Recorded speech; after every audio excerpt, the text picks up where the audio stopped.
Nima uchun bu kitob Amerika qamoqxonalarida taqiqlangan? Javobi oddiy, chunki u kitob odamlarga psixologik ta'sir qilishni o'rgatadi. Majburan emas, fikrlash bilan. U kitobni har bir rahbar yashirincha o'qisa kerak, lekin o'qimaganlar ham ko'p, chunki bizda har boshliqlar ko'p-ku.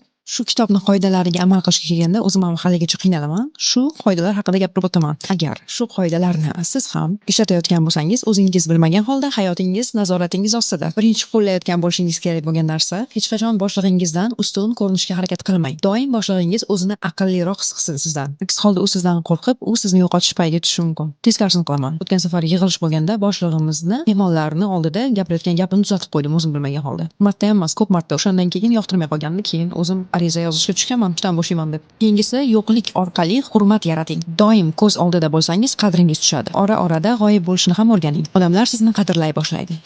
Men xabar kelishi bilan ochib javob yozaman. Keyingi kitobda aytilgan qonun, o'z fikringizda bo'ling va boshqalar kabi yashang. Green aytadiki, ichingizda o'zingiz bo'ling, lekin tashqari tomondan jamiyatga moslashing. Aks holda diqqatni jalb qilasiz.